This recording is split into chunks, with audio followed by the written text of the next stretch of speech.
तो कांग्रेस मजबूत होगी तो कमजोर होगी आरजेडी, इसमें कतई दो राय नहीं है जी। और उसके बाद अगर आरजेडी कमजोर होती है तो वो कभी नहीं चाहेगी आरजेडी की कांग्रेस मजबूत हो बिहार में। क्यों कन्हैया कुमार की एंट्री होगी, क्यों पप्पू यादव ग्रास रूट पे काम करने वाले नेता है, कन्हैया कुमार को पूरा देश जानता है। तो ये जब इस तरह के नेता की एंट्री बिहार में होगी तो कांग्रेस जमीन से उठेगा, और ये चीज लालू यादव और उनका बेटा कभी नहीं चाहता। आपने जब इस्तीफा दिया तो क्या आपने बिहार के आला कमान, चाहे जो केंद्रीय आला कमान है, उनसे कोई नेता आपसे बात की कि अविनाश जी आप इतने अच्छे नेता कांग्रेस के हैं और अपने क्षेत्र में भी हैं, फिर इस्तीफा, क्या अभी तक कोई कॉल आपको इस्तीफा के बाद आया? हमारी बात हुई है जी। हमारी बात 2 दिन पहले प्रतिमा दास जी विधायक जी से हुई थी जी, और भी लोगों से, पटना में जो दल के लोग हैं उनसे हमारी बात हो रही थी जी। तो हमने उन्हें क्लियर कर दिया था कि अगर कांग्रेस में अपनी इज्जत बचाने की क्षमता बिहार में नहीं है तो वैसे पार्टी में रह के और उसका नेतृत्व करके हम क्या कर सकते हैं, कुछ नहीं कर सकते। आज कांग्रेस अपनी प्रतिष्ठा नहीं बचा पाई बिहार में, इसमें कोई दो राय नहीं है। पप्पू यादव के लिए आला कमान तक का भी मुंह नहीं खोला गया बिहार में, तो जब अपनी प्रतिष्ठा नहीं बचा पाई जो पार्टी, उस पार्टी में फिर क्या भविष्य हो सकता है, वो भी किसी युवा का जी। फिर तो आप आरजेडी में चले जाओ, फिर तो आप किसी और दल में, जिस दल का अपना कोई अस्तित्व तो नहीं बचेगा उस दल में जाने का कोई फायदा नहीं। अविनाश झा कांग्रेस पार्टी से इस्तीफा देने के बाद 2024 में अविनाश झा का पर्सनल स्टैंड जो है किसी पार्टी के और है, या फिर 2024 को लेकर अविनाश झा का अपना जो स्टैंड है वो कहाँ है? देखिए 2024 एक बहुत ही महत्वपूर्ण चुनाव है जी, और उजियारपुर में हमेशा से सभी दलों ने अनदेखी किया है यहाँ के नेताओं का जी, और इस कर्पूरी ठाकुर के धरती को वो नेतृत्व विहीन मान चुके हैं जी। तो इसमें कोई दोहराई नहीं है। अब यहाँ के नेता में ऐसा थोड़ी है कि क्षमता नहीं है, यहाँ के नेता तो बिहार का नेतृत्व कर चुके हैं, कर्पूरी ठाकुर जैसे नेता जो बिहार का नेतृत्व कर चुके हैं। इस धरती को उन्होंने अपना एकाधिकार समझ के पैराशूट से की बात है। कोई दल नहीं चाहता है कि समस्तीपुर का कोई नेता खड़ा हो, समस्तीपुर में कोई नेता पैदा हो जी।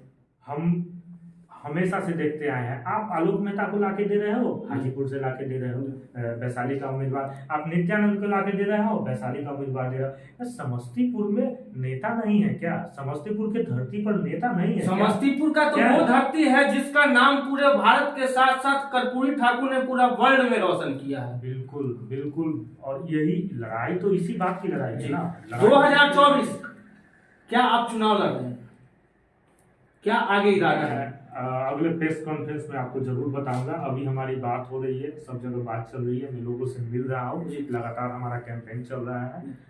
ये फैसला मैं उजियारपुर के लोगों पे छोड़ता हूँ, क्योंकि मैं अब किसी दल में नहीं हूँ, फिलहाल मैं स्वतंत्र हो चुका हूँ।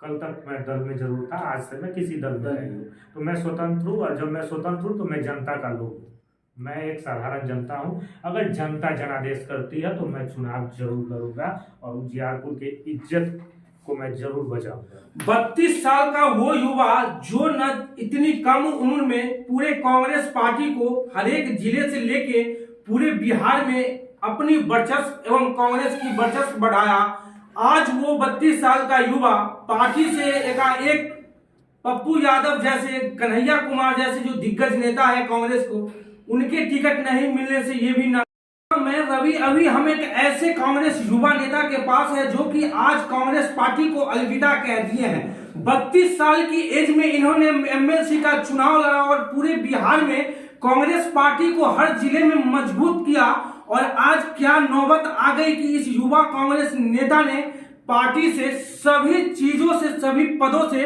इस्तीफा सौंप दिया है। कारण यही हमारे साथ अविनाश झा जो है पूर्व एमएलसी प्रत्याशी भी रह चुके हैं। सर क्या वजह हुआ कि आपने आज एकाएक इस्तीफे की घोषणा कर दी, क्या वजह हो गई थी सर? देखिए कांग्रेस पार्टी अब किसी के हाथ की कठपुतली बन के बिहार में रह चुकी है जी। कांग्रेस पार्टी नेतृत्वहीन और दिशाहीन हो चुकी है बिहार में जी। और बिहार कांग्रेस को अब लालू यादव चला रहे हैं, कांग्रेस नहीं चला रही है। मतलब जो सीट बंटवारा लेके 2024 में जो भी प्रतिक्रिया आ रहा था, क्या इससे नाराजगी हो, क्या पार्टी से इस्तीफा दे रहे हैं। बिल्कुल, आप समझिए, जिस शख्स ने 9 साल की पार्टी का विलय कर दिया कांग्रेस में, वो भी आला कमान में जाके, आला कमान के सामने जाके पप्पू यादव ने अपने पार्टी का विलय कर दिया। उस आदमी ने गठबंधन धर्म के खातिर अपना सब कुछ न्यौछावर कर दिया, कुछ भी नहीं बचा उनके पास, उनको अधिकार नहीं दिला पाई। कन्हैया कुमार जैसे जो रनर रह चुके हैं बेगूसराय में पिछली बार सीपीआई से, उनको आप टिकट नहीं दिला पा रहे। पहले कहीं आरजेडी पार्टी ने ऐसा तो गठबंधन के साथ नहीं किया कि जब टिकट बंटवारा हुआ ही नहीं, जब टिकट बंटवारा हुआ ही नहीं बिहार में, और वो अपने जितने प्रत्याशी थे कांग्रेस से पहले ही तय होने से पहले अपने सारे क्षेत्र में वो पार्टी को उतार दिए थे। क्या उस समय कांग्रेस पार्टी चुप क्यों थी?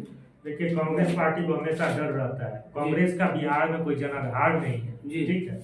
और ये जब तक लालू यादव के साथ टांग में टांग मिला के चलेंगे, इनका जनाधार बनेगा भी नहीं बिहार में। इनको 40 के 40 सीट पे अकेले खड़ा होना चाहिए था, और अगर ये काम भी ये नहीं करते तो कम से कम पप्पू यादव और कन्हैया कुमार जैसे लीडर की एंट्री तो करवा देते बिहार में। अगर संसद में जब कन्हैया कुमार बोलेगा, उसका क्या होगा लोगों में, ये सोचने की जरूरत है। अखिलेश सिंह ने तो पार्टी को बेच दिया है, उन्होंने तो हर सीट पे समझौता किया लालू यादव।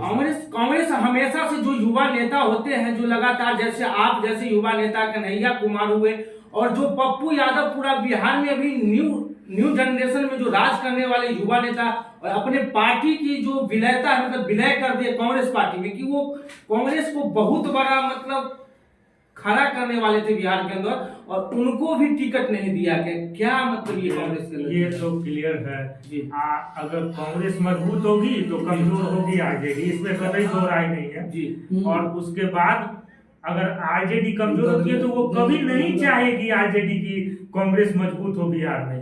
क्यों कन्हैया कुमार की एंट्री होगी? क्यों पप्पू यादव ग्रास रूट पे काम करने वाले नेता है, कन्हैया कुमार को पूरा देश जानता है। तो ये जब इस तरह के नेता की एंट्री बिहार में होगी तो कांग्रेस जमीन से उठेगा, और ये चीज लालू यादव और उनका बेटा कभी नहीं चाहता। आपने जब इस्तीफा दिया तो क्या आपने बिहार के आला कमान, चाहे जो केंद्रीय आला कमान है, उनसे कोई नेता आपसे बात की कि अविनाश जी, आप इतने अच्छे नेता कांग्रेस के हैं और अपने क्षेत्र में भी हैं, फिर इस्तीफा? क्या अभी तक कोई कॉल आपको इस्तीफा के बाद आया? हमारी बात हुई है जी, हमारी बात 2 दिन पहले प्रतिमा दास जी विधायक जी से हुई थी जी, और भी लोगों से पटना में जो दल के लोग हैं उनसे हमारी बात हो रही थी जी। तो हमने उन्हें क्लियर कर दिया था कि अगर कांग्रेस में अपनी इज्जत बचाने की क्षमता बिहार में नहीं है तो वैसे पार्टी में रह के और उसका नेतृत्व करके हम क्या कर सकते हैं?